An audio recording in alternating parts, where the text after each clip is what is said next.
Welcome to a special edition of the Houston Dynamo interview.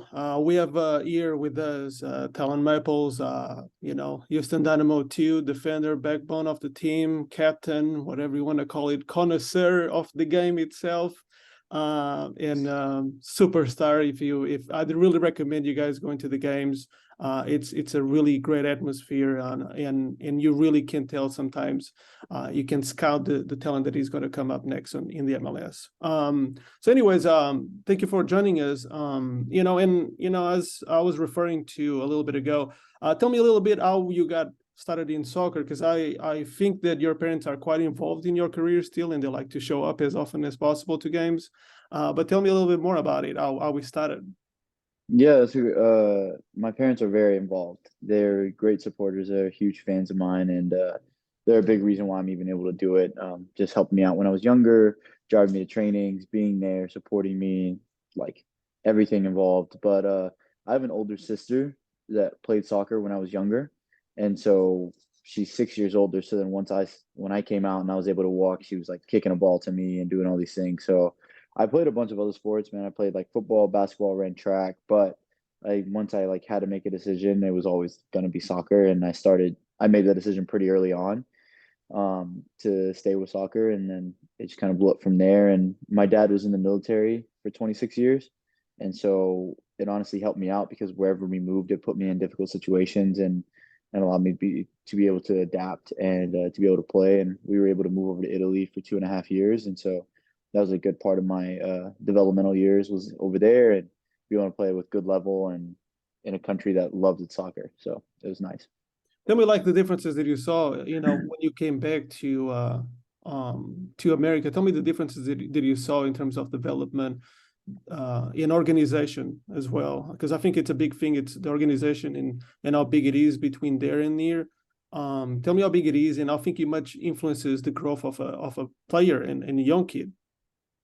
Yeah, I think, man, it's different styles clearly, and you can see that in the national team. You can see that in the MLS compared to Serie A. You can see it in everything. But man, there was a lot of technique that we were learning, like technical drills that we were doing every day over in Italy, just making sure that you were able to control a ball, pass the ball, both feet, be able to chest the ball down, like all these things, being able to head the ball correctly, was something that we were doing a lot of. And then you come over here and it was more like, oh, and like I said, there's nothing wrong in my head. Like I think that there's key parts to each of it. But when you come back over here, it's like, hey, make sure you're fit, make sure you're working hard, make sure that in your position, like you know how to defend, you know how to do, like it's different parts of the game, and different aspects of the game, and coming back and just kind of realizing that, like I said, it definitely helped me out going over there and learning the technical part of it and just solely focusing on that part, and solely doing just things like that. Helped me out a bunch. Yeah, I mean, is that the reason why Italy is very defensive style? They love to play defense, especially back then. Is that really one of the reasons why you first thought about moving to defense? I was a midfielder. I grew Oh, up playing midfield for a while. I was like a like a defensive mid. And so I was just doing, a lot of that stuff. And to be honest, we weren't like a heavily defensive team over in Italy. Like I would say we're more creative than most. Um, but the only reason why I kind of, I guess, like went towards being a center back was because of the fact that I watched, I don't know if you know Nesta. He was a center yeah. back for AC Milan.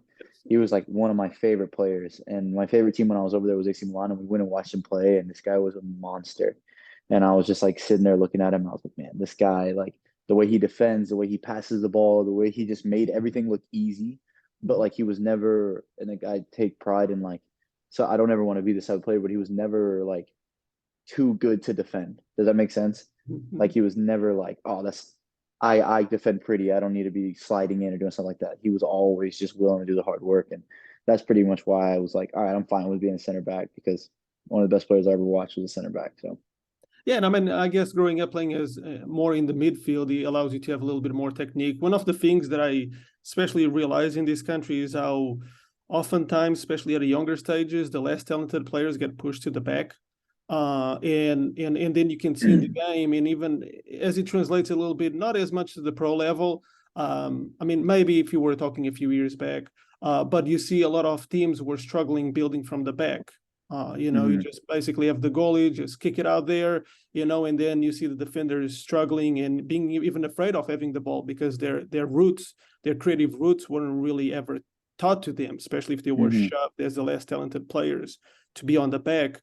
And so I found that interesting because I think that it's evolving now, and you're starting to see in the MLS. There's a lot of teams now that they want to build from the back. They don't want to just do kickball anymore or play from the wings and just stick to the wings and then maybe do the crosses and shove it up there and and then figure it out how to do it. You know, and so I think that, you know, I think in many ways, I think that we are kind of like adopting also that Italian mentality that you're talking a little bit ago on the youth level at least. So now fast forward, and now tell me, I guess eventually you go to high school and you do, by the time you're already in American high school, right? Did you do all the years? Okay, so tell me like how now you see the different levels of now you're doing club and now you're doing high school, you're doing both at the same time. Tell me like the differences that you see in both. Yeah, it was interesting because I moved around. So I was in San Antonio for my middle school years, and I was playing with my club team there. And then I moved like summer before freshman year to Austin, Texas. And then I was on like the ODP regional team and stuff like that. So I was able to like have some good like level to me and being able to play against a lot of people from around the country. And this was before the academy was big, like DA Development Academy and stuff like that, or MLS academies now. Um, they weren't big back then. And so like ODP was the place to go. So I went there going into my freshman year. And then my freshman year, I was like, man, my goal is to be on varsity, be starting, be playing every single time, you know, being playing every minute of the game. And yeah, I mean, like the opportunity that I got with ODP definitely helped me out because it made me mature. It made me, you know, play at a higher level. It made me get more accustomed to a quicker paced game. And then going and playing in high school, man, I think my freshman year, we didn't have the best of teams. We definitely had like a lot of good players, like foundational players. And I was just happy to be able to be one of those foundational players my freshman year. And then going into freshman summer, I went over to Mexico to trial for a couple teams or for a team.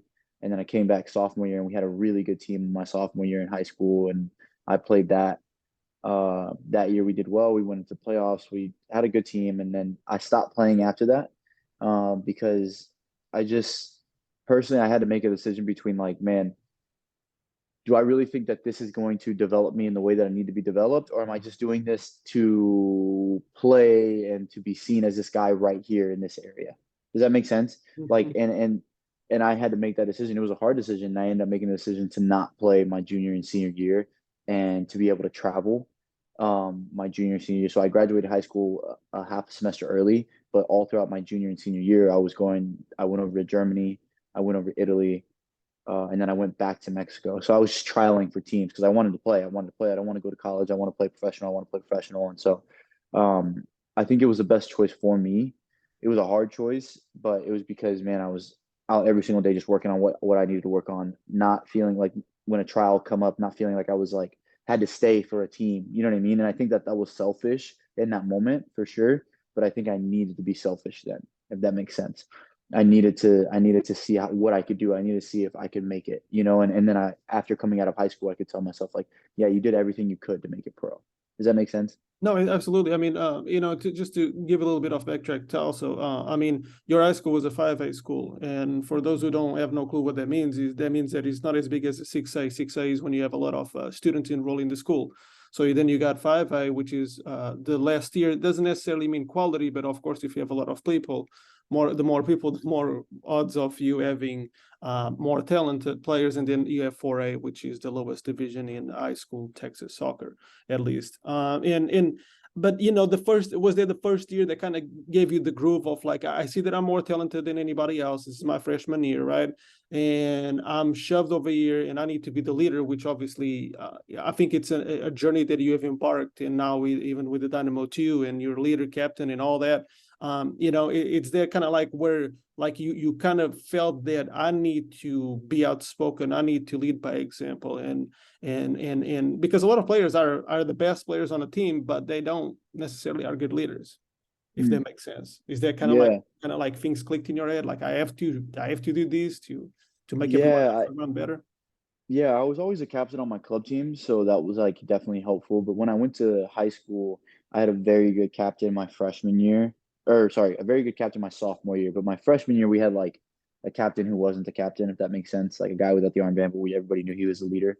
And then he really kind of showed me what it meant to lead, not just by your actions, but with your words and like how you speak to players and how you go about hard situations and man, the amount of patience that he had with players was something that I kind of admired because that was somewhere that I kind of struggled. Like, yeah, I led with my actions. I led with how hard I worked. I led with like how much I like if we're in a game, like I was pretty patient. Like it's okay, let's just keep going, let's do this and that. But like when people had problems or when people had a problem with me or this and that, like I wasn't as patient, Like I was like, what are you talking about? And I would just get kind of frustrated.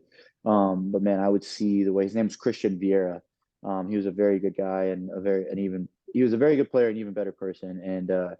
And he would just I would watch him a lot and just kind of see the way that he would take on situations, see the way that he would lead people and lead different people in different social groups. You can't lead this player and this player the same way. And everybody knows that. It's just not everybody can act upon that. So he helped me out with that. And that's definitely where I grew more. And then my sophomore year, I was a much more outspoken leader and but still had respect for him and him being the captain. Yeah, I heard there was a situation where you had a teammate that he had a flat tire, and you were like the first one to to text and show up. And so, yeah, I mean, it's leadership is just not on the field. It starts off the field, really and truly, and people knowing that they are cared for, that you're there for them. That's when they start getting a level of respect for you. But tell me a little bit about it. I mean, I know that there's no like a recipe or a formula, and every locker room is different. But what do you think it takes to be a good leader and a good captain? That's $1 million question. Huh? Everybody wants to know that. Man, Or I don't, what's your style, or what's your style is? Because you obviously man, captain. yeah, man, my style is trying. And I know that sounds like silly, but man, I like if I had a guy on the team last year, Mikael dos Santos, who's now with the first team, he was Brazilian. And he only spoke Portuguese. He only spoke Portuguese. I don't know how to speak Portuguese. Like I just don't know. You know what I mean? Like I barely speak Spanish every now and then. And so, but like I made sure to like try to talk to him every day in Portuguese. Like try to like speak to the guy on the team, Paulo Lima, who was from Portugal, Yeah. who knew Portuguese. I would ask him how to say words. And like I think that when Mikael saw that I was trying, it gained a much deeper respect, right? Because I'm not doing it for myself, right? Like I'm doing it for the team, one, but I'm also doing it so that you don't feel like an outcast, right? Same thing with Spanish speakers, man. Like I go up there and I have broken Spanish, Mm-hmm. but like I'm going up there and trying to have a conversation with you, like how's your family? How do you feel? How are your legs? Did you get sleep last night? Like what's going on? Like I feel as if when people can see that you're actually trying to get to know them instead of just for that reason, just to get to know them, instead of like, oh, how you doing? Hey, by the way, you messed up on this play. You know what I mean? That's not going to know them. You're just trying to open up a conversation to then go at them, Mm-hmm. right? Like, man, if they feel that they are actually loved, people will follow. People will run through a wall for love, right? If they know that you respect them and that you love them, they're going to run through a wall for you. Mm-hmm. Nobody's going to run through a wall out of fear. That's only going to last for so long, right? Right. Like you're going to hit the first wall, you'll go through it because you're so scared of what the guy's going to tell you. But the second one, you're just going to get pissed and you're just going to turn around and tell them to shut up. You're just not going to do anything, or you're going to shut down. And so my leadership style, which I mean, there's so many out there, and I don't think I'm perfect by any means, but man, it's just showing everybody that I care and that I truly do love them. And like you said, like man, in college there was a guy whose car died. I went over and me and another player pushed his car about 2.5 miles back to the house, and but like stuff like that is like I don't, what do I gain out of that? You know what I mean? Like, I don't gain anything out of it. Like, what do I gain out of cooking out for the teammates? You know what I mean? Like, we have cookouts all the time. I just had 5 guys over for Easter yesterday. Like, well, you know what I mean? Like, what does that gain? I don't gain anything from that. If anything, I'm losing money. You know, like, but what we gain is like a mutual respect. We gain love. Like I gain guys who they know that I care about them, and that when I tell them something, like when I be like, "Hey, man, this isn't good enough," I'm not coming out of any disrespect. They know, like, "Hey, man, like Talent truly knows that it's not good enough, and he knows that I'm better than what I'm performing right now." You know, so that's my style. Like I said, I'm nowhere near perfect, and there's a lot more that goes into it. There's a lot more that goes into it. There's a lot of fires that you have to put out. There's a lot of discussions that other people can see as arguments that you have to really stand up for yourself. And you're the leader, and you have to be able to establish that leadership while not being a jerk. And like, you know what I mean? Yeah, absolutely. So it's tough. Those cookouts, like they priceless, because I can tell sometimes by looking at how people warm up sometimes, how their chemistry is, and if their players are having fun, even as the pros. Every time I see that they can be themselves, they can get out of the shell and be themselves, that's when they can excel. And think about regular jobs too. I mean, if you have fun with the people you work with, you're gonna excel. You're gonna work twice as hard, and you're not gonna be afraid of having questions. And I mean, for example, I was at the LA Galaxy game, and I noticed that the goalkeeper coach, during warmups, the goalie defended the ball, but the ball rebounded away from his body. And this guy was humble enough that I'm listening from my coach, and the coach is telling. It seems basic, but he's telling him with the hand gestures how to properly hold the ball so the ball doesn't rebound. And this is a pro. This dude is the starter for the Galaxy, But he has the trust and the relationship that, okay, I want to learn from him. I'm not there yet. There still doesn't matter if I'm 35 years old. Doesn't matter if I'm Ronaldo. Doesn't matter if I'm just starting. I have still a lot to learn, and that's kind of like, I feel like that's when you can see it by body language a lot of times. The teams that cultivate that they have a good leadership, but they cultivate that time to get to know one another. And I mean, I'm Portuguese, so obviously I speak Portuguese, and one of the issues that some people ask me, like, why are not a lot of Portuguese players recruited even to college, or they don't want to come over here for tryouts? And I think one of the issues is that the culture. A lot of Mm. people come over here, and it's a frightening culture. And I mean, when I came to America, I thought Taco Bell was the mall.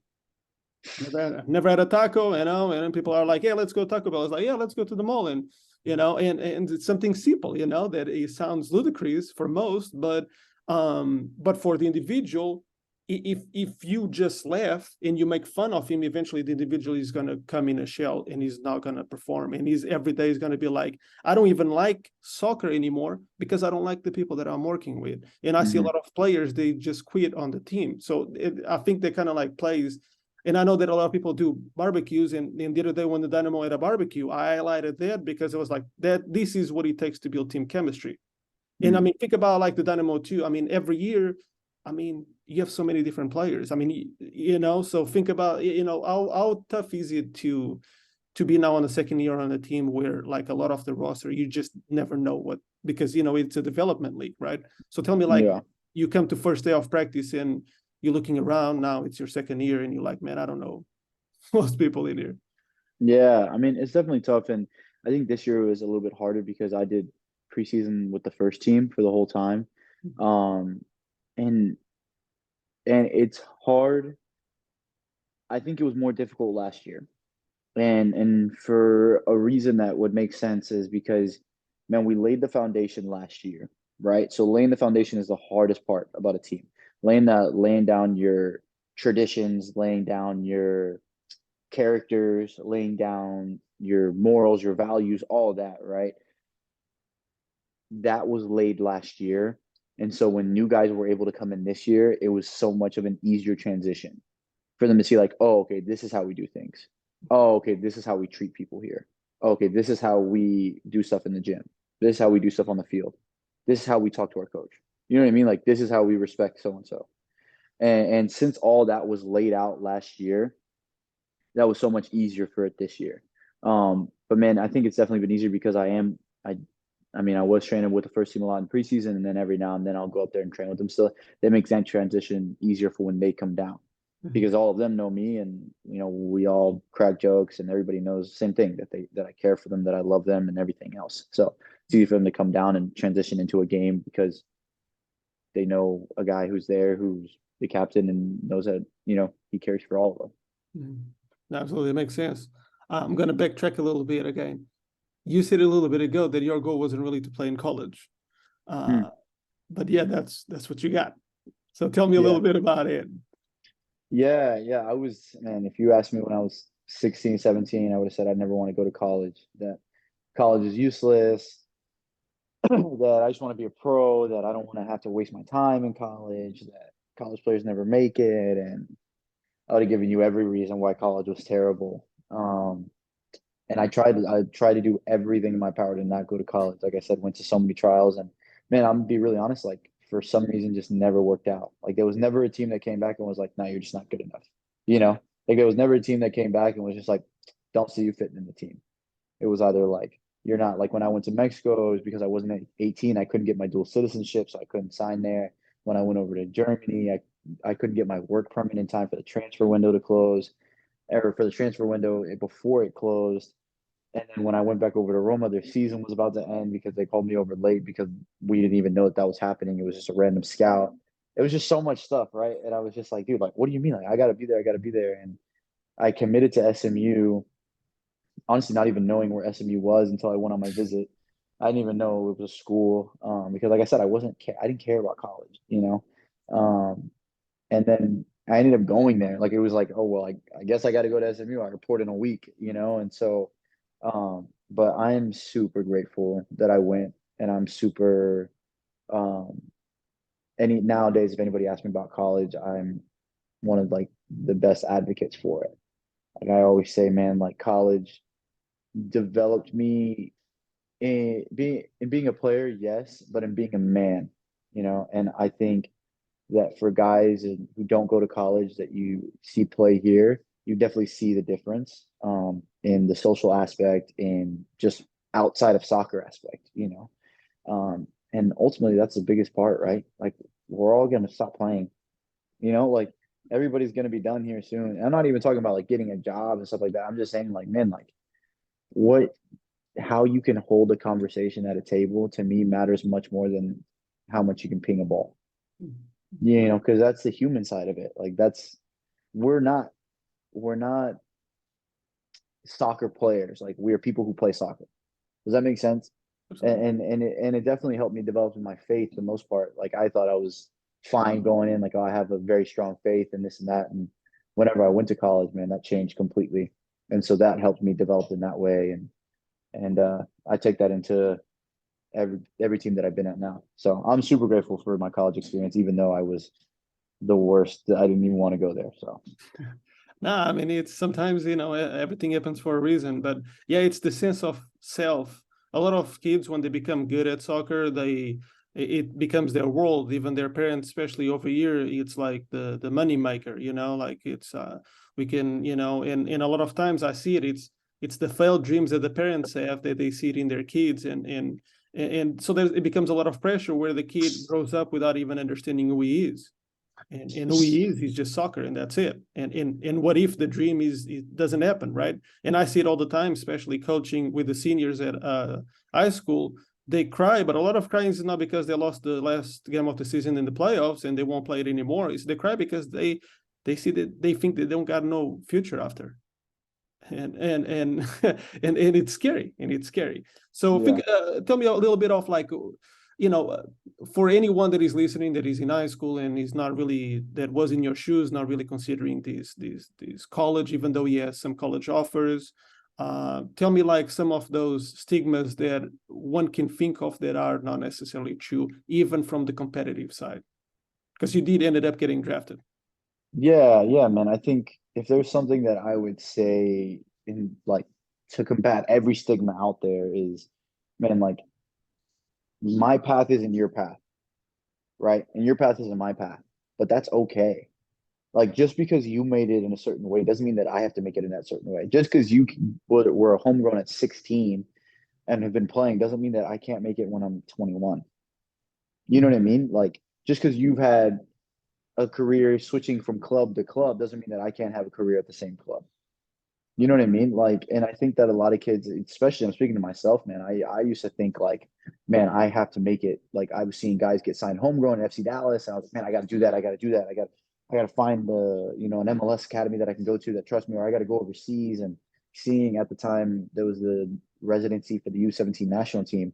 Man, I got to make that. I got to make that. I got to do this. You know what I mean? And it was like, man, the guys that I was seeing make it, if I'm gonna be really honest, half of them aren't even playing right now.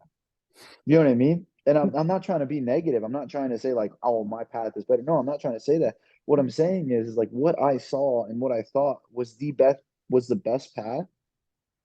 I'm I'm still playing, like I'm still playing and I'm doing what I love and this is my path, you know? And so I'm like extreme. That's what I would say to combat like any type of stigma in terms of like, I have to make it at this age, or I have to get drafted even, or you know what I mean? I have to do all these things. Man, like I can tell you stories upon stories, people upon people that give me whatever story you want, give me whatever problem you want, and they've been through, Mhm. you know, and now they're balling out somewhere. They're doing what they love. Right. So So, that's what I would say. yeah, tell me a little bit about like, because definitely your parents were involved in everything, and you got opportunities that a lot of people over here they don't, especially growing up and going to Mhm. different places. Even though it can be a curse as a young kid, that's very hard. Some kids take that, and they get depressed and everything. But tell me a little bit about like, when you tell me like, because and I see it, a lot of times the job of a coach is to also try to record, use the videos, make highlights, and then send it to teams, send it to all that. And obviously, as a young player, you don't really have agents or anything like that until you start getting noticed. Your Mhm. parents, yourself, you are the agent, I guess. So tell me, like, because I know that you have seen many players with a lot less talent, a lot less skills than you. They were getting some of the opportunities you lightly mentioned, and you were getting maybe overpassed, or other teammates even were getting overpassed because they I guess they didn't have the skills or knowledge or even ability to do those things. So tell me like how important it is to like kind of, I guess, sell yourself. Yeah, I mean, I think there's such a good balance to it, man. Like, I can sit here and tell you about, like, you need to email coaches, you need to call coaches, you need to send your highlight videos, you need to do all these things. But man, if I'm going to be completely honest, and I believe two things, and this is going to contradict themselves, but man, like, it takes luck. It takes luck, man. Like how I got to SMU, man. Like they saw me at a Houston blue chip tournament on a terrible field, and I happened to play like a pass with my left foot to the winger, which I probably wasn't even trying to hit the winger. I was probably trying to go to the number 9, and they stopped and watched my game, and the next thing you know, they're calling me. But like that was nowhere. I wasn't even at an SMU camp. I wasn't even looking at colleges. I probably had a bad game. You know what I mean? Like that was nothing, and so that's a luck. But I will also say this, and this is what I firmly believe more than the luck is that, man, diamonds always get found. Like good players always get found. There was a coach that used to tell me that all the time. He used to say, man, good players will always be found. Like whatever found means is different, right?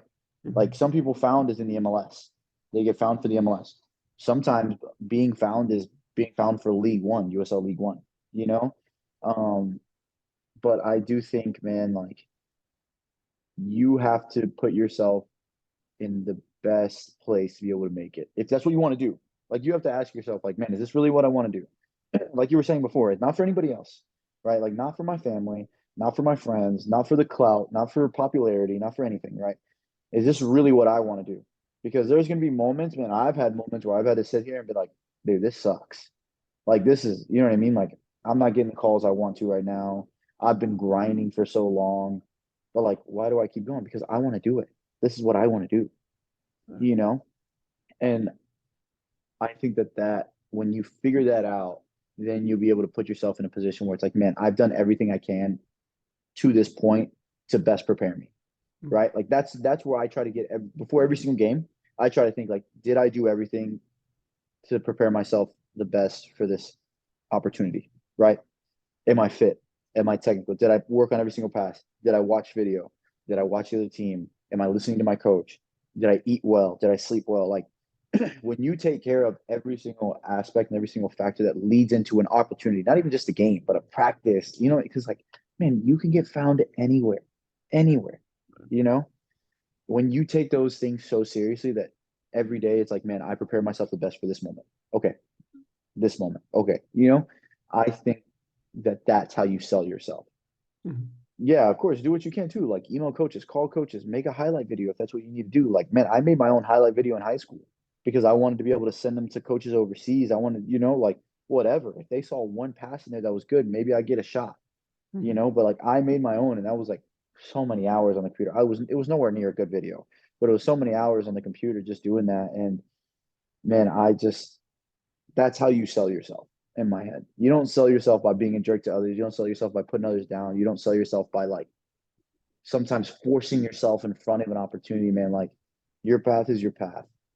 You know what I mean? Like you just have to make sure that you're ready for every opportunity, every step. You're ready for that step. Yeah, absolutely. So then you got in college, and then tell me like the competitive aspect of it, because like you said, you really weren't thinking about college because of I think in many ways, the competitive side of it and what doors can open. So tell me like what surprised you, maybe positively, maybe negatively, that most people might not be aware of. Yeah, I think what surprised me positively in terms of soccer was man, my team loved to play. Like SMU, like loved to pass the ball and that definitely like changed my stigma about college in terms of like, dude, it's just a bunch of athletes out there running, right? It's just a bunch of the biggest boys out there winning headers and long throws and punts and you know what I mean? Like it changed my stigma because man, we started the first practice with like a bunch of 5v2s for like 45 minutes. We did rondos. And I Mhm. was like, oh, okay, he's just trying to get the juices flowing. But then he comes up, he's like, no, I take this seriously. Like, this is how we play. We try to get out of situations that we can, you know? And my coach made me think in a more effective way. Like, don't take an extra touch if you don't need the extra touch. If you need to play like a long ball, play the long ball, but we're not just hitting. You know what I mean? Like, we're trying to put it in an area where it puts them under pressure. One, are you trying to find somebody's foot? Two, and that was something that positively affected me. I think that I went into college honestly without any expectations. I went in there just being like, man, I'm just trying to play. And my coach met with me like 2 weeks before and was like, hey, we're looking at you to start.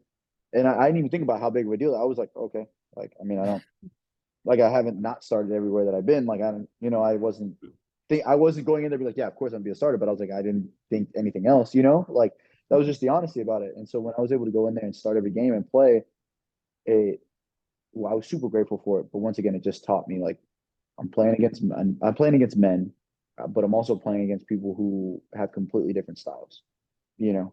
And so that was definitely the positive part about it. I think the negative part is just the short season is very hard to play with, and the short season is very hard to play against. And man, you get injured for a game, and the next guy steps up and they play well. You might not get on the field for the rest of the season. you know, because of how short the season. You're playing 2 games a week. You miss a week or even 2 weeks, you miss 4 games. They're not going to switch the lineup again. And so that was definitely like a hard pill for me to swallow. And I was very, very fortunate to like not get injured my freshman and sophomore year. So I was able to play every single game. And then my junior year, um, had a pretty big injury in the ninth game, but like it just showed me that really put it in my head like, man, I don't ever want to step off this field.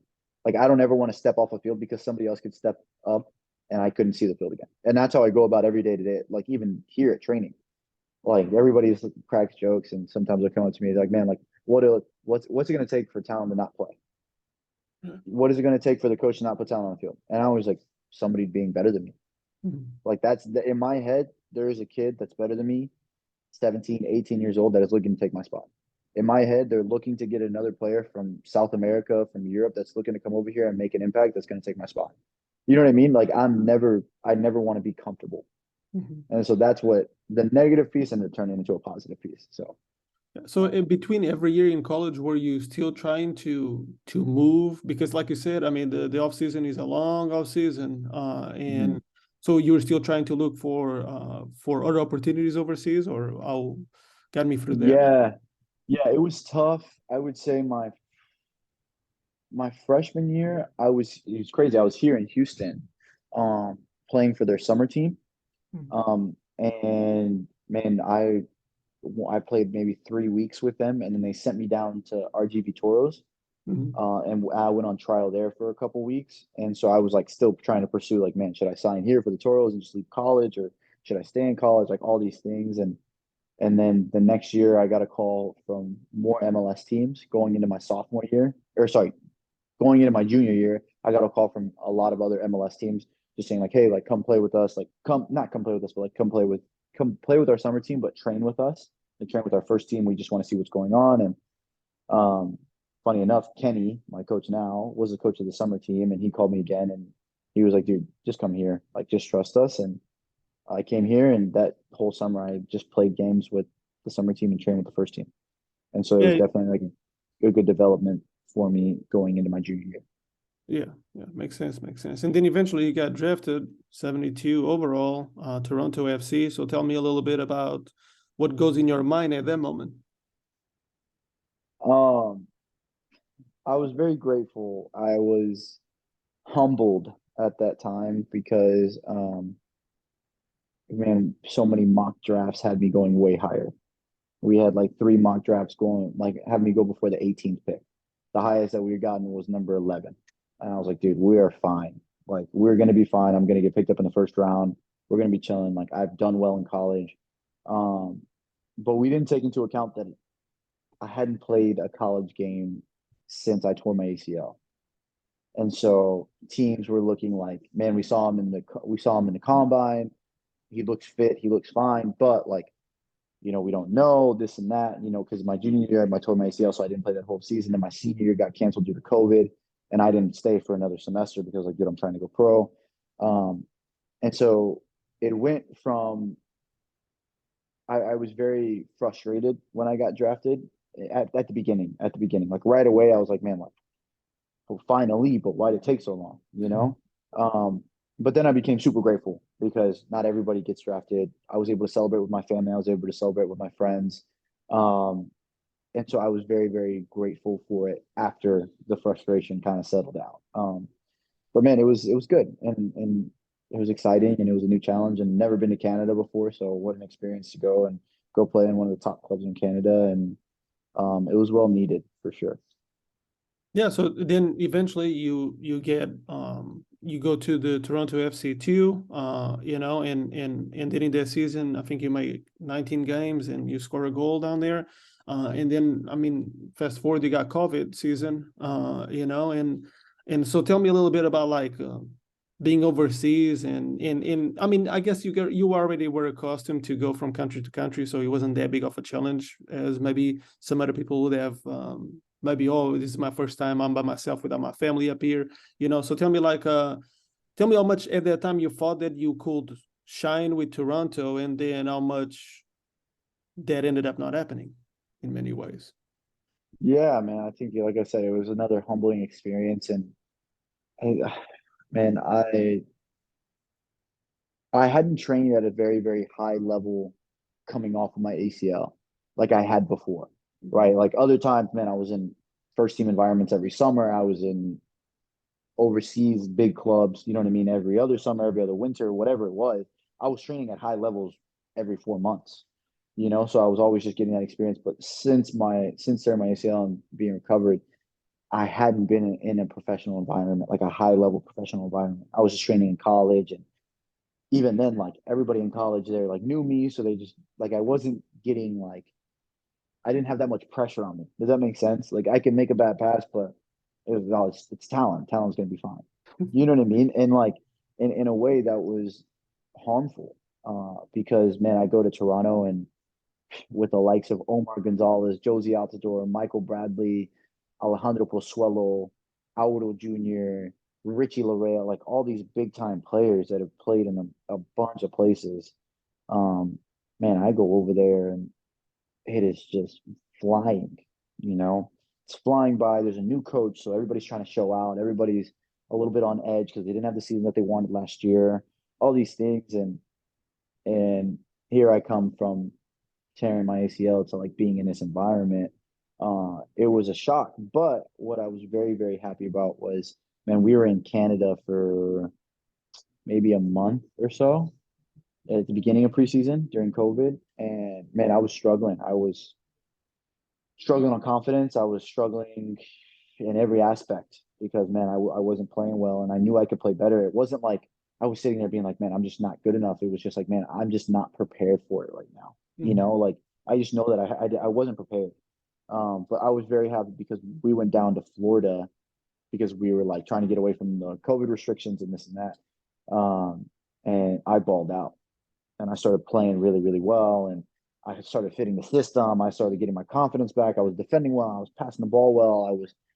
I played against Inter Miami in a friendly. I played, you know what I mean? I played against all these players. I was playing against my Tweety. They put me in the midfield. Like I was like, man, I'm actually now I feel like I'm back. You know, like now I feel like, man, like I deserve to be at this level. Like I've earned my way into this level. And I mean, and to their point, like it was a little too late. You know, like I started performing a little bit too late. And it makes sense, man. It's a business. And so they ended up signing another center back over me. And Chris Armas at the time was so man. If there's anybody that wants to talk about Chris Armas, just give me a call because he's a very, very great man. And I loved him as a coach, and he was a guy that led out of love. And he came up and had a conversation with me about it, and he was like, "Man, like if there's a decision that I would go back on, this is when he before he got sacked, I would have signed you, not over the guy that they signed, but I would have signed you." He was like, "Because you deserved it. You play really hard, and it doesn't matter what the score is. You're always just going to go out and just keep playing." Um, and so that was such a good confidence boost to me because it just showed me like, man, like I'm not, you know what I mean? Like it's okay that I'm not the player that I was before. I think I'm an even better player now, you know? And so in many ways there's a lot of positives that I took away from, yeah, in overall disappointing time because I wanted to be on the first team, you know? So, um, yeah, that's what I would say about So then, like tell me through that. Then, you end up being, I guess, a free agent for a little bit, and then obviously you mentioned that you had previous dealings with Ken Bundy at Brazos Valley Cavalry, I believe. it. Yeah. So tell me, and I mean, there's nothing better than the home state of Texas, I guess, coming back. But tell me what led from like the Toronto FC2 to then the Dynamo opportunity. Yeah, it was tough for sure. It was sorry, my dog is going crazy. Um, it was tough, man. They were Toronto was very, very good to me in terms of they would give me a preseason with the first team with Bob Bradley when he came in, just to give me looks and see what Bob was thinking. And then they said, like, look, man, if Bob doesn't sign you to the first team, like we'd love to keep you here for the second team, but we're gonna give you the freedom to go wherever you want because we want you to be on a first team. Like we know the type of player you are and we know the type of person you are and what you want, and we don't want to be in the way of that. We don't want to inhibit or prohibit you from doing that. So, man, he went to preseason with Bob, and he just had all those guys. You know, he had all of his center backs that he'd wanted in, and this and that. And man, was I frustrated? Yeah, but I was extremely grateful that he would even give me a look. You know, and I was extremely grateful that I even had that opportunity. And I think I played well, and I think he developed me because he has a very good style of play. And so we start calling other teams, and a lot of teams have interest, but uh, Kenny seemed to speak to me on a level that he knows me, you know, and of course he plays the whole family card. You're gonna be close to your family and this and that. And my family hadn't seen me play in 9 months because the restrictions to Canada, and as you can tell, my family's at every game, so they're very heavily involved. And I thought it was the best opportunity for me to come down to Houston, and it turned out to be really really good for me and giving me a season where I'm able to play every game um, with a good coach behind me and with people who believe in me. So So that was good. tell me the different levels of the game and the differences that you see between MLX Next Pro and obviously you do preseason and so forth, and you will have shots at with the Dynamo US Cup coming up as one of the opportunities I can tell that you most likely be earning a spot hopefully. But tell me the different levels of competition that you see between the MLS and the MLX Next Pro, because they keep changing the rules too. I mean, it's a new league, so Mhm. they're trying things. Some people are saying that it's like the clickbait for experimental with rules for FIFA Mhm. and things of their nature. So tell me a little bit like what major differences you see in like the not just the workload but the game itself between both leagues. Yeah, man. I think it's just I don't even think like I think technique for some players, right? Like having the right technique but I think it's consistently being able to make decisions at a fast pace and being able to make decisions at the correct time, right? And sometimes I'm sorry, I'm gonna take this back. Being able to make correct decisions at the correct pace Mm. because it's not always fast. You know that. You can watch a game. Not every team plays fast, but sometimes it is quick in some moments. But being able to know when to change that tempo, I think, is sometimes where players fall, right? And correctly making those decisions. And of course, technique and stuff like that. But man, at some point, everybody's technical, right? At some point, I can hit this ball 45 yards with my left and right foot, like just like the next guy, Mhm. right? But at some point, the difference is when I do it compared to when he does it, right? Maybe I only take 2 touches to hit that ball. Maybe he takes 3. I think that that's just the major difference is making the correct decisions at the correct pace. Mhm. Um, and I know that sounds like super simple, but it involves everything, right? It involves how the team plays, it involves what position you play, it involves how technical you are, what type of player you are, whether you're athletic, whether you're technical, whether you're a mixture of both, whether you're a smaller defender, whether you know what I mean? Like there's so many things, but you playing to your style and making that correct decision at the correct pace is what ultimately makes players more distinguished in the game. And you got to know your teammates to see what movements they're going to do off of the ball, so you know to hit it in that spot, that sweet spot where he's going to be there. Yeah. So yeah, there's many intricacies that goes into something that seems as simple, but sometimes Yeah. soccer is simple, just gets over complicated. Sometimes they overcomplicate Exactly. for no reason. Um, so tell me, out of this season, like what are your individual goals and what are the team goals? I mean, we started the season a little bit shaky, Mm-hmm. got the You can win. say bad. It's okay. You can say bad. Right. I'm trying to be nice, but yeah. So, but but tell me, like what are the goals? What are the because you guys, I mean, when you have a team and you work your butt off, man, like you don't you got what it takes to finish first. I think in terms of a competitor, it's always that thing, like I don't think any player, I never met a player. I did met players, unfortunately, in high school that they thought that, well, we don't have what it takes, and it just pisses me off. But Yeah. but tell me, like, what are, like, obviously, I think I know the answer to these, but like tell me in terms of like individually, in collectively, what are the goals coming in, especially for you second season? Yeah, man. I think collectively, I'll start with the team first. I think collectively is winning as many games and making a good run in the postseason and honestly winning it. Like, man, I think last year we had a very good team. I think this year we have a better team. And I know that sounds silly because last year we went 5-0 at the beginning of the season. This year we're 1-2. But if you look at the way that we're playing this year compared to the way that we're playing last year, it's tremendously better this year in terms of on the ball, right? Mhm. Um, Now getting the mindset off the ball is what we're working on now. And I think we showed it in this last game that our mindset is there. We just need to turn it on. And so that's our goal as the group is to win as many games as possible and then win the whole thing. Like I don't think you ask anybody on that team like, oh, do you think we can win the whole thing? And they're like, I think Mhm. everybody looks around and they're like, I'll take my player over the player on there. You know what I mean? Like I'll take my right back and my left winger over their right back and their left winger.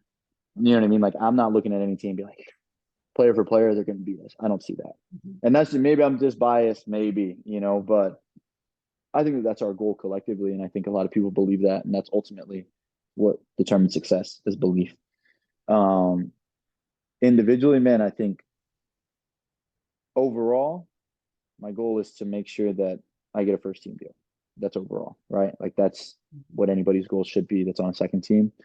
In terms of specifics, man, I think being able to be kind of a handyman, being able to play in multiple positions, being able to show that I'm versatile and I can play right center back, left center back, right back. I can play whatever you want me to play. I can play a 6 if you need me. Like I can do all those things because ultimately that's what makes you have a longer career. Um, and then play well, perform well, get as many clean sheets, get even more clean sheets than we did last year, make a farther run. And I mean, last year I was very blessed to be able to get the best 11. And so that's another goal this year is to be able to get the best 11, be able to do more and be able to make more actual appearances with the first team, not just make the bench for a couple games. I want to get on the field. I want to be able to show you what I can do. I want to be able to show you that this level that y'all are playing at isn't anything new to me. I can play at this level. And so that's my goals in terms of soccer, personally. Yeah, and I mean, you saw Ben Olsen with the first team. He doesn't shy away from putting players, especially at the back, out of position. And they've been shining. They've been doing good. But I gotta ask you, man. Obviously, the Dynamo signed, a center back in Sviatchenko, and a very well experienced player that lost against my Sporting Lisbon in the Europa League. So, but anyway, how much like I'm gonna put you on the spot. So, but how much of that kind of sometimes I don't want to say frustrates, but kind of like makes you second guess what kind of like second look you might have with the first team, because there's people that are talking about that there's a sense, at least within fans, that the first team is starting to deviate a lot from using younger talent, and I mean there's mixed feelings about it, because obviously there's some young players that are getting some minutes, but then there's like some new signings that kind of tell me or tell other people otherwise. So tell me like a little bit of like the relationship with Ken Bundy and then Ben Olsen, and keeping a track of what the players are doing, checking the games, and keeping that open communication, not just with the coaches within each other, but the Ben Olsen and even maybe some of you guys in what you guys are listening and looking into it. Tell me a little bit about that. What goes in your mind is all. I'm sure all these questions pop in your head. Yeah, man, that's a good question. I think I think the new center back that we just signed is a very experienced player. I think that he's played at a lot of good levels, and I think he's a very good player. Um, can't take that away from him. Played at the highest level. Uh, you are talking to a guy that no matter what will bet on himself. Okay. And not because of the fact that I'm just so good at this and that. No, because I work hard every day, and that's why I bet on myself, because I work hard. And I don't think anybody out there is going to outwork me, and I'm not saying that pridefully, so don't take it like that, but I'm just saying, like, man, I work hard and I take pride in how hard I work. Um, and so frustrations, of course, I think everybody in this league, everybody who's a professional player, everybody who's a player on any sport is going to be frustrated with someone else coming in their position. Um, Challenged, loving it. Love a new challenge. Love being able to show what I can do. Like I said before, good players always get found. And so that's the only thing I keep in my head, is that, man, my path isn't anybody's path, and good players will always get found. And as long as I take care of everything that I need to take care of, everything else will be taken care of. And I know that's a lot, but that's how I think about it. And man, like, I hope this guy does well. I hope the first team does well. I hope they do amazing. I hope they have a great year. I hope to make the playoffs. I hope to make a run. Um, and I hope that I do my thing as well. And so that's where I kind of like, man, the frustrations, of course, is there doubts every now and then, for sure. You're talking to a guy that everybody says he has crazy confidence until you actually listen to what's going on. We all have doubts. In terms of Kenny and Ben, man, I think Kenny does a good job in terms of, like, man, when I have a question, I go straight up to Kenny and I ask him straight up, and he says, "Hey, I don't have that answer right now," or he tells me the answer that he thinks it is, and he sends me to a person that can get the answer. I think ultimately those conversations come down to the player being brave enough and being respectful enough to have that conversation honestly and truly looking for an honest answer. And I think Ben does a good job of keeping in touch with us. And man, we get called up to first team all the time, and we'll crack jokes and we talk. And so it's not like other coaches in the past at Houston were like, I'm only worried about these couple guys and y'all are kind of off to the side. That's definitely not what it is with Ben. And I respect that a lot. And he's given me a lot of feedback, especially in preseason, and every time I go up there. And he's a good guy and very relatable guy. So it's easy to talk to him about that stuff. But yeah, like I said, you're talking to a guy who bets on himself in every situation. And so there's going to be frustrations, there's going to be doubts, but my path isn't his path and his path is mine. And so I love it though. I that's such a hard question. It just makes me answer it in the words, but yeah, that's what I think. If that answered the question, I'm sorry. Yeah, absolutely, man. So, let's say that, you get called, let's say the US Cup, right? Game, get called, and you got the starting, you are in the starting lineup for the Dynamo. And tell me how much of a pressure that is. 'Cause you know, you gotta show off, right? I mean, if you Yeah, suck, man. then you're done, right? Yeah, I'm actually, I don't even think it's pressure. I think it's a privilege. Like my coach Kenny always says, like having pressure is a privilege. And I like truly take heart to that because man, like I want people to look at me and be like, all right, let's see what this guy can do. You know what I mean? Instead of being like, oh, I know this guy's not good. You know, like I want people to do that. Like that's all I'm asking for is for an opportunity, right? All that's all I'm asking for. And then after you give me the opportunity, all I'm asking for is an honest answer, a yes or no. So you put me up there in this first team game and you let me play, that's an opportunity. And then after the game, if I give up 3 goals, I'll put my hand up and say, you have nothing else to say to me. You know, I didn't perform. You don't think I'm good enough for this level. I'm not ever going to think that I'm not good enough for this level, but that's up to you. But if I go out there and ball out, now you have a conversation that you need to have with me, right? Like now you have questions that now you have answers that to my questions that need to be answered now. You know what I mean? And so I'm praying and hoping that I will be put in one of these games and man, of course for selfish reasons that I want to play well, but also man, for my family and my wife, for my sister, my mom, my dad, like everybody says like, oh, I'm gonna do it for them and this and that. And I truly hope that they mean that. But I want to one day just be out there in that stadium and have that name on my back on the first team field with the first team guys around me and have them truly just feel like, man, Mhm. all that we've sacrificed, not all that just talent sacrificed and his hard work, but man, like all that we've sacrificed, like this is it. You know what I mean? Like he's out there, people are screaming his name, the lights are going off, he's playing well. You know, like that's the day that I can't wait for. Yeah. You know, because there's been many opportunities where we thought it was going to come and we've been pretty disappointed and those were some hard times that we had to sit together as a family, you know. And so those are the moments that I can't wait for. And I know they're going to come. So I'm not stressed. That's amazing, man. Yeah, yeah, you know, you definitely deserve it. You definitely deserve it. And that's something too that most people are not aware. It's that it's tough sometimes, you know, you're 24 years old, so he's starting to be that age where it's like, you know, and I've heard from other players too in the means that it's like it's the make it or break it, right? You know, because I might need to think about going to the business career aspect of it to provide and things like that. So it gets a little bit tricky on that aspect. So I definitely get you. And I think that you know a player sometimes is one way with the Dynamo too, and he might even be even better with the first team. You know, sometimes it's just it clicks. It's the style of game and so forth, so forth. So it makes completely sense. Before we are done, you know, like a lot of people have talked, and obviously your games now are on Apple TV. You know, tell me how big of a difference that now at least people have access to watch these games.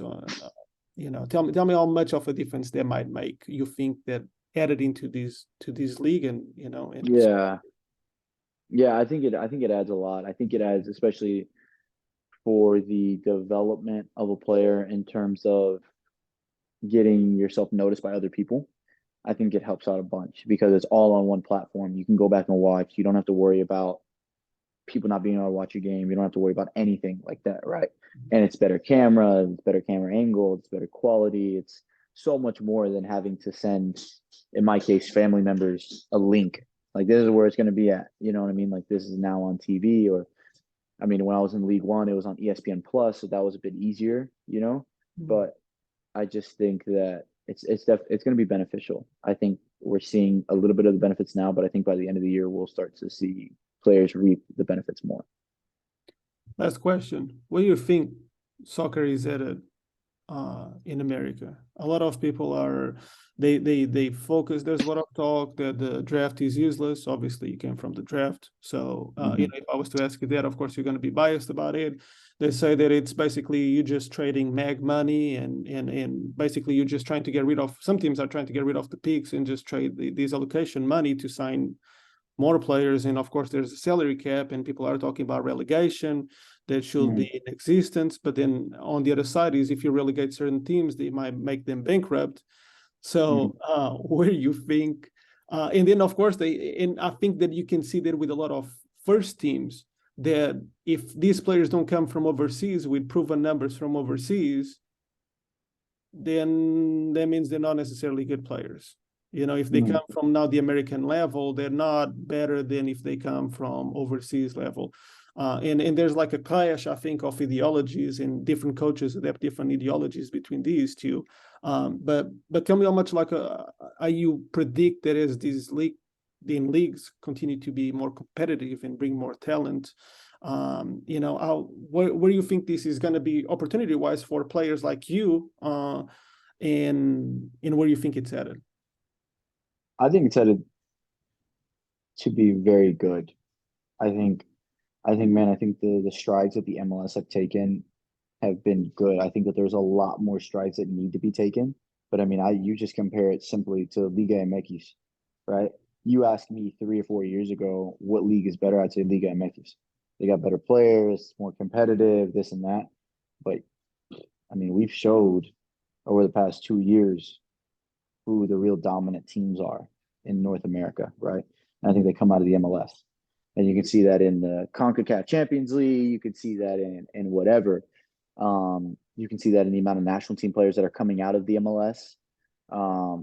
There's so much that is going on that is good, right? I think we're getting better players. I think we're having better systems. I think we're having different styles, which help out, right? Like not every team now is playing down the wing, like you were saying, big ball, this and that. Like you have the Austin FCs that are passing people to death, right? You have the LAFC that's a mixture of both, right?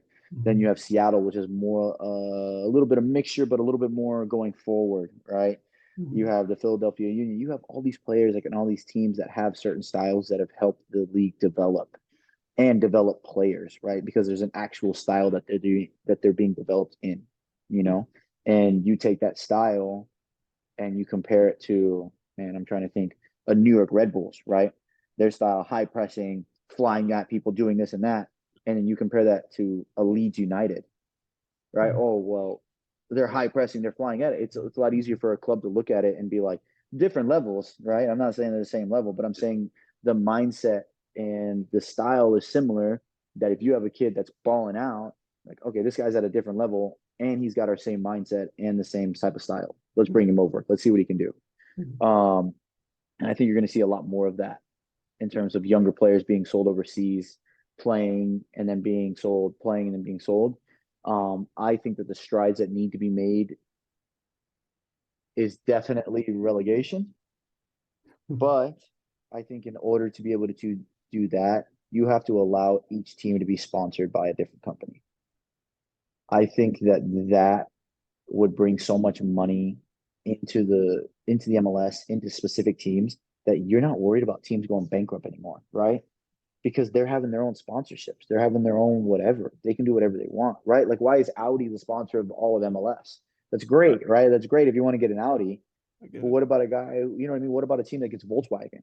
What about a team that gets a Ford, Chevy? Like, that's all money that's being, instead of it all being split equally, because it's not equal, right? Like, if we think about it, LAFC is not making, Houston Dynamo is not making LAFC money, right? No. Like, let's just be honest. Exactly, losing it.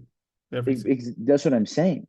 So if you have a team like Houston Dynamo would be sponsored by Ford, now it closes that gap a little bit, right? And I'm not saying it'll make the league equal, but it will make teams more sustainable. And then you can start throwing in relegation, because now you're not worried about teams going bankrupt. And then you have other teams coming out of championship or whatever league you want to call it, right? That can now play in the MLS. And I think, but it has to start with gaining more revenue. And I think revenue comes from sponsorships. And you can't do that if you're all sponsored underneath Adidas and Audi. Yeah, no, I totally get that. And I'm gonna say it. I'm not gonna make you say it if I don't even know if you agree with it or not. But some also of the ownership needs to focus more on wanting to spend money instead of buying a club, sitting for 10 years, upgrade the facilities, and then sell it for a lot more. They need to start, because a lot of clubs, I believe that I made a stats the other day, and I think that 20 teams this past season actually lost money. They didn't make any revenue, and the ones that made revenue, it wasn't that much of a revenue anyways. Aside from LAFC, and you see LAFC, they brand a lot their clothes. They have a lot of fashion designers too. They branch out and things like that. So but they also have a lot of new owners that they really want to make a splash as well. You know, Yeah. And that's why you see a lot of the newer teams with the newer owners, they're willing to spend whatever it takes. And that's why you see the newer teams, they win from the get-go. Which if you that's unheard of if in other leagues, a new team just making the playoffs and be competitive. Austin FC, LAFC for 5 years now, winning already the league last year. And in many ways, think about the owners, man. Americans, they got money. They got money. So you can't tell me that there's in Saudi Arabia right now, they signed Ronaldo. Now they're talking about that they want to make the league more competitive by luring out the stars. By luring out the stars, they bring the best out of the Saudi Arabian youth. They're starting to see more soccer. They're starting to see that it's an outlet, and the culture itself in the country is starting to change, be more open to the West. And it's interesting because soccer changes everything. And in America, when we see the World Cup, everyone is a soccer expert all of a sudden. And then when the World Cup ends, nobody cares anymore. And we have in Houston a big fan base, soccer fan base. I mean, the Gold Cup, we're going to have the Gold Cup coming up in the summer, and Houston is one of the two venues that is going to hold games. And people show up to the Mexican national team. They show up to the Man City. They show up to all these teams, but then when it's time for the Dynamo, when the Dynamo loses, people just don't want to be affiliated with it. Yet this is the highest level of soccer we got here. We don't got the Mexican League here. I mean, you have it on TV, but is it better to experience a game with your family drinking beers in watching TV, or is it better to go to the stadium? Yeah, I will say this to your point, and I think you're right. I think we do have a very big soccer fan base, but I will say this in a very harsh form: nobody wants to support losers here, right? We're not growing up in that environment, and I think what you're saying is very, very true. But I will say that the culture around winning in the U.S. is so different than the culture around winning in England or in Italy and all these places, right? Because they're going to support their team forever, no matter win or loss. They're going to be at those games. Yeah. Here it's I want to support the best team. I want to support winners. I don't want to support no losers. And that's where I think it faults here. But I do agree with you in terms of like the support. And man, I go to those Gold Cup games all the time, and I see these Honduran fans come out of the woodworks. Like what are we? You know what I mean? Like, where are we at the Houston games? The same. We're playing the same sport. If anything, I think Houston can beat the Honduran national team, but I'm just gonna keep my mouth shut about all that because I don't want to get, But like, you know what I'm saying? Yeah, like, it's the same sport. Yeah. But I agree with you in that case. Yeah. There's a lack of a sense of pride. The beauty thing about it is enduring the worst moments. So then when eventually the good moments, you were there for the journey. But yeah, you're right about that. I mean, I have tattooed the Sporting Lisbon logo, the Portuguese national team logo on my arms, and it doesn't. And I remember when I was young, the Portuguese national team sucked, and now it's one of the best ones. And I mean, obviously, I also played for Sporting Lisbon on the younger levels, so I have a little bit of history on it. But there's a sense of pride in it that a lot of people, they want to claim it when they're winning. I mean, the Astros, everyone is an Astros fan now. But I remember a few years back, I used to go down there for $10, and they used to feed me peanuts for free and everything because they sucked. Nobody was there. But nowadays, everyone is there, and they spend $200-$300 for jerseys and jackets, and because it's cool. It's the cool thing around town. And I want to thank you for your time. I know you're busy enough, and tell me what it looks like for this week, a little bit of and also one question, for everyone that is listening, everyone that is like, doesn't understand it, tell me how big it might be to play at home versus away. Because in the MLS, I think that when you're the home team, even though you might not have a lot of wins, it's tough to beat you at home, especially if you have a strong environment where the fans show up. But then when you go away, it seems like mentally, I see a lot of mental breakdowns that the players deviate from the strategy, and then they create gaps, and then the other teams take advantage of that, and they're able to capitalize by scoring goals. I see that, for example, the Houston is one of, not you guys, because you guys got the first win away, funny enough, but it's so disparate. It's so different between the results in the game itself at home versus away. So tell me what, for those who might not understand. Yeah, I think it's just personally, I think it's just a routine thing. Like, man, when you're at home, you're able to do your routine. You know exactly where you're going to eat for breakfast. You can cook your breakfast at home. You can hang out with your family. You can hang out with your guys. You can play video games if you want. You know what I mean? Like, you're much more comfortable at home because you know where everything is at. You know what you're gonna do at the stadium. You know where the trainers are at, everything like that. Compared to like now, when you go away, you're like, okay, well, what are we gonna have for breakfast? Okay, what are we gonna have for lunch? What about pregame meal? Okay, where's our trainer gonna be? When do I need to get taped? What time are we going out to the field? Like now you're having to think about so many other things besides the game, right? And so I think that that adds a type of exhaustion to it. Like you're just overthinking a lot of things. And then by the time you get to the game, it's different. Maybe the field isn't the same, all these other things that you just begin to think about, like, man, they can become excuses.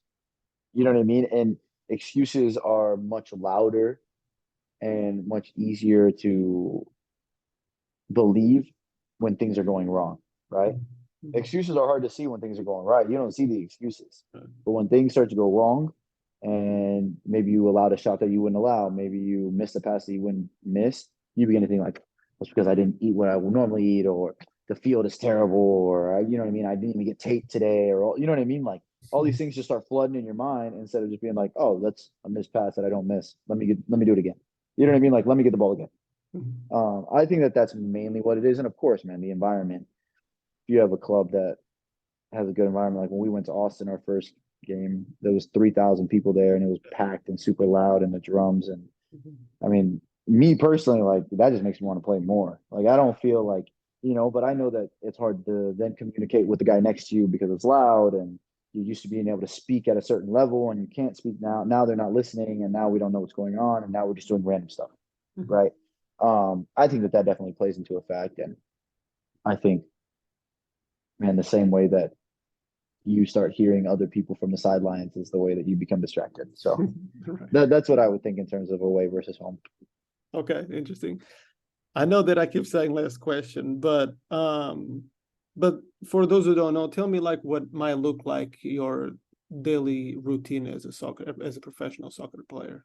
Mm, Because I think people don't know. They think it's easy, mm. I think people don't really understand like when someone is really committed to the craft, how hard it is. Yeah, I think it can be made easy. I think it's easy when it's your routine. I think it's hard when it's your first time. And I think for me, like my daily routine, man, I wake up 2 hours before report time. I take my dogs on a walk, kind of clear my mind, um, walk around, come back. I eat a little breakfast, drive to training. We have to be there 2 hours before training. Then we have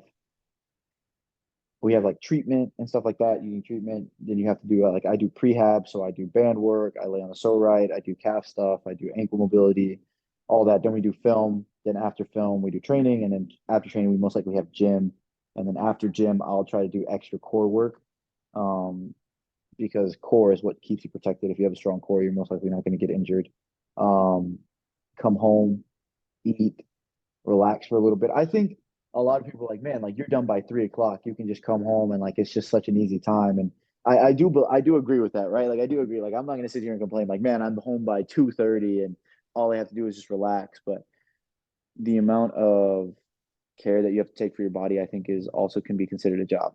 And I think like your diet, I think what you drink, what you eat, you can't like when I come home, just because I feel good from training doesn't mean that I can take my dogs on a run, or I can go play around with some other guys, or I can go play pickup, or I can go play basketball when I want to. Like I have to make sure that I am prepared. Like my job is to be prepared for the next day.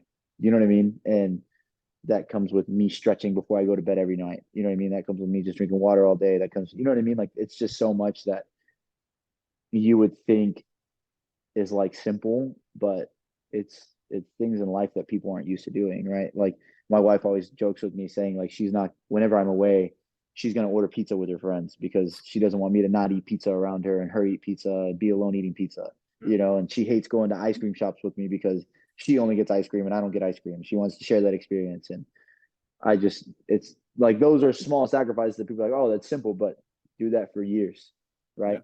right. Like sit with me and not drink Coke for 7 years. You know what I mean? Like sit with me and stretch every night for 15, 20 minutes for 2.5, 3 years before you go to bed, even though you're so tired, Yeah. right? You don't even want to do anything. Mm-hmm. Sit with me when you're doing extra core, when you're just super tired. You know what I mean? Like I get it adds up. It adds up, and I don't think people really think that. But I'm gonna be the first one to say, man, I play a sport for a job. I love what I do. I'll never give it up for anything, you know.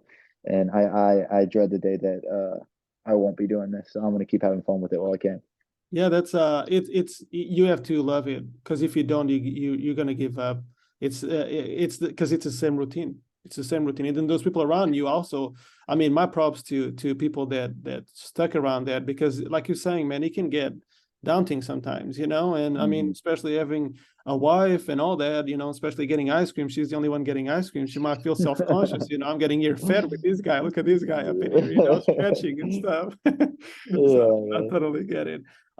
These will definitely be the last question. No worries, man. But why is every team defending zone nowadays on corners?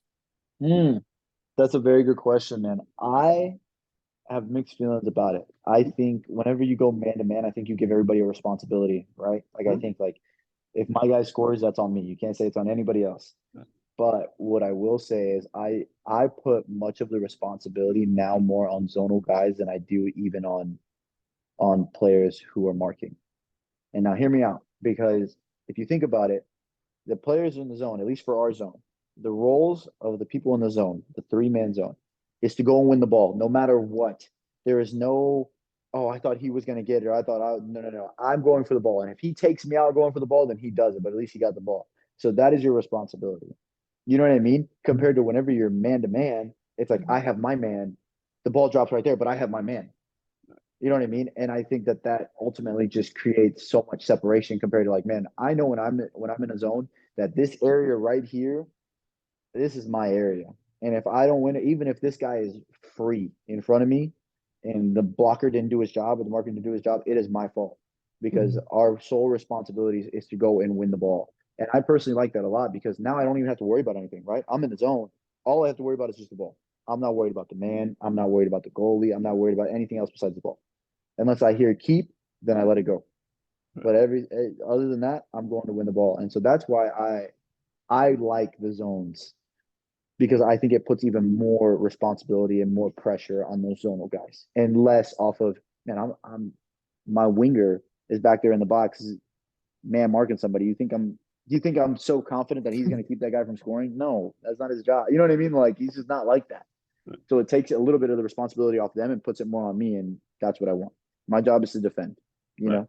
Right. Yeah, you know, I get it. You know, like I think that he should be. You know, it depends also who you have on your team too. You know, Mm-hmm. yeah, but I think that mixed is kind of like it's my idea that works, that kind of blends both, right? Mm-hmm. And but because sometimes if you do man to man, then you get one guy that might be a lot taller than the other guy, and it's a mixed Mm-hmm. match, and they're gonna be looking for it. And some guys position themselves better, they better. But sometimes I see like last minute you might bring a midfielder up forward that you weren't expecting as before the ball kicks in, and then the zone starts getting confused because, oh my god, now we got an extra guy over here, and is that Mm-hmm. my guy, is that your guy? And now there's a lot of confusions. And I see, especially in the MLS, that there's a lot of gaps, and almost like every corner might be like, if the ball gets it in the sweet spot, you know, Mm-hmm. like I think everyone is doing it because I don't know, because this is like the new thing, everyone does it. But I see Mm-hmm. some teams, they don't got what it takes to be able to do it proper. Yeah, for sure. You definitely need the personnel for it. But anyways, yeah, you know, I had to ask you because it's something that is gets on my nerves, to be honest with you. And even Yeah. last year, I changed teams that I was coaching, and my assistant told me, she was there before, and I'm like, hey, I'm gonna do man to man. I'm not gonna do zone. And she was like, everybody does zone. And I said, well, I don't have to do it because everyone else does it. You Mm. know, so I'm gonna trust my players that they can mark their person, and then I'm gonna populate a little bit of a zone here, maybe 2 or 3 over here, to be able to compensate if the ball gets towards that area. And then, of course, communication is key. You got it, I got Mm. it, whatever it is, right? But it's something that I see too many teams just doing it because apparently it's the cool thing to do. And I don't know, man. But anyways, thank you for your time. Anything else you want to add? No, man, I appreciate you giving me this opportunity. No, absolutely, man. I think that a lot of people they think players are just players, but I think that players deserve a chance to be heard, you know, and because a lot of fans, they just they have an opinion without even getting to know the person. You know, and like you're saying, you know, soccer is soccer and it's good, but these are individuals that have voice, that have a character, and eventually they will do something. You might be coaching, and I mean, I probably will tell you, you probably will be coaching after you're retired, because that's what I see a lot with captains. You know, they tend to be a coach in the making, you know, and in also a way that continues to give them a purpose around the game as well. So it's something fun, and then the things that you didn't agree with, now you can implement with, and you can make it your own as your own team. But really, thank you for your time, man. I really appreciate it. I mean, you're a baller, man. You know, I mean, you already have a goal this season too, and that's not your role.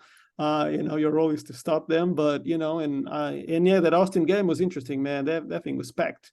You know, but hopefully people can come to y'all's games. Some people claim that it's in the boonies and all that. And I mean, what is the boonies? I mean, Houston is very wide, so I don't know. I don't understand that. Everything to me is the boonies, you know, or nothing is the boonies, however way you want to look at it. So I really want to thank you for your time, and hopefully more people can come to the games. Just not get comfortable by just watching on Apple TV. That's amazing, but just show support as well, you know, because that means a lot to y'all, I'm sure, to see, you know, and just motivation. I know you're motivated enough. You don't need people to be there, but you know, he adds up, you know, he adds up, and it means that people care. And I mean, you guys are the future of MLS, you know, that's just plain and simple, you know. And I wish nothing but the success to you, and yeah, thank you for coming.